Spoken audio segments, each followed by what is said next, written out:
Simone Signoret a longtemps incarné une certaine idée du cinéma français. Une actrice engagée, respectée, oscarisée, dont la trajectoire semblait marquée par la maîtrise et la cohérence. Pourtant, derrière cette reconnaissance internationale, son parcours a été traversé par des épreuves personnelles et des controverses qui ont profondément influencé la perception du public. Née en 1921 à Wiesbaden, en Allemagne, et élevée en France, elle s'impose après la Seconde Guerre mondiale comme l'un des visages majeurs du cinéma hexagonal. Sa rencontre avec Yves Montand en 1949 façonne autant sa vie privée que son image publique.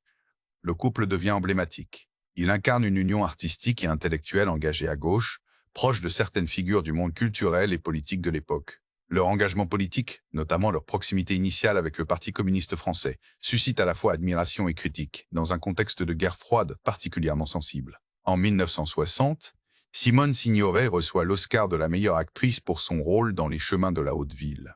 Cette consécration internationale renforce son statut. Ton proment. Pourtant, au même moment, sa vie personnelle est fragilisée par une affaire très médiatisée. Le tournage du film, le milliardaire réunit Yves Montand et Marilyn Monroe à Hollywood. Une relation entre Montand et Monroe est alors largement évoquée par la presse américaine. Les faits ne seront jamais détaillés publiquement par les principaux intéressés, mais l'exposition médiatique est intense. Simone Signoret choisit de maintenir son couple, publiquement et officiellement.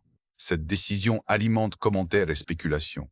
Mais elle ne s'exprime que rarement sur le sujet, préférant préserver une forme de dignité silencieuse. Cet épisode marque un tournant. L'image du couple mythique est fissurée. Dans les années qui suivent, Simone Signoret évolue vers des rôles plus sombres, plus introspectifs. Elle assume également le passage du temps à l'écran, refusant les artifices destinés à masquer le vieillissement. Ce positionnement artistique, audacieux pour l'époque, modifie le regard porté sur elle.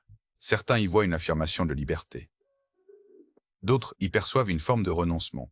Que s'est-il vraiment joué dans ces années charnières? Et comment ces événements ont-ils redéfini durablement sa place dans le paysage culturel français? Au fil des années 1970, Simone Signoret s'impose comme une figure intellectuelle autant qu'artistique. Elle publie des ouvrages autobiographiques qui rencontrent un large écho, notamment La nostalgie n'est plus ce qu'elle était. À travers ces pages, elle dévoile une lucidité rare sur le métier d'actrice, le vieillissement, la célébrité et les illusions politiques. Son regard sur son propre parcours est dépourvu de complaisance. Elle reconnaît certaines erreurs d'appréciation, notamment dans l'enthousiasme initial que le couple avait manifesté à l'égard du modèle soviétique, avant de prendre publiquement leur distance face aux réalités du régime. Dans le même temps, sa carrière évolue. Les premiers rôles romantiques laissent place à des personnages marqués par la désillusion et l'expérience. Elle accepte cette transformation sans chercher à préserver une image figée. Cette posture tranche avec les standards de l'industrie, encore peu disposée à offrir des rôles complexes aux actrices mûres. Simone Signoret devient alors une référence pour une nouvelle génération d'interprètes, qui voient en elle une preuve que la longévité artistique peut s'accompagner d'une exigence intacte. Sa relation avec Yves Montand demeure au centre de l'attention médiatique.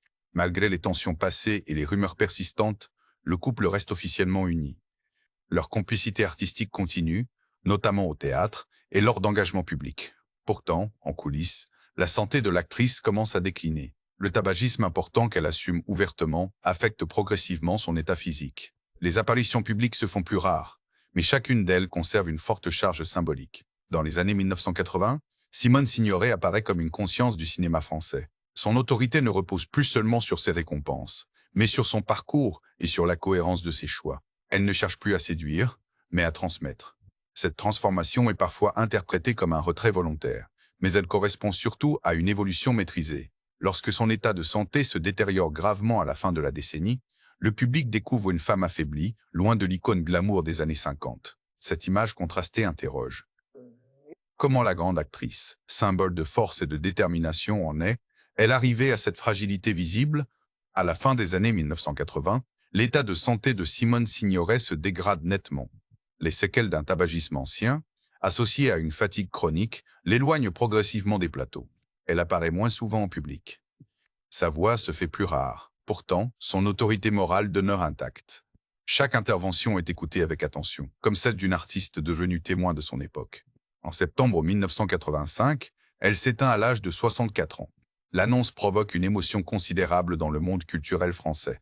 Les hommages soulignent la rigueur de son jeu, son intelligence, sa liberté de ton, mais ils rappellent aussi la complexité de son parcours.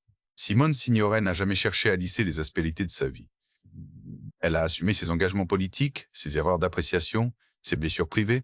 Cette transparence relative a contribué à forger une image singulière, loin des stratégies de communication modernes. Avec le recul, ce qui s'est vraiment passé avec Simone Signoret ne relève ni d'un scandale unique, ni d'une chute brutale.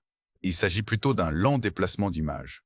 D'une actrice glamour des années d'après, guère, elle est devenue une figure intellectuelle, parfois austère, toujours respectée. Les épreuves personnelles, notamment la médiatisation de la relation entre Yves Montand et Marilyn Monroe, n'ont pas détruit sa carrière.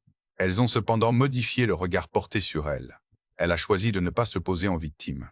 Elle a préféré continuer à travailler, à écrire, à penser. Son héritage dépasse aujourd'hui la simple filmographie.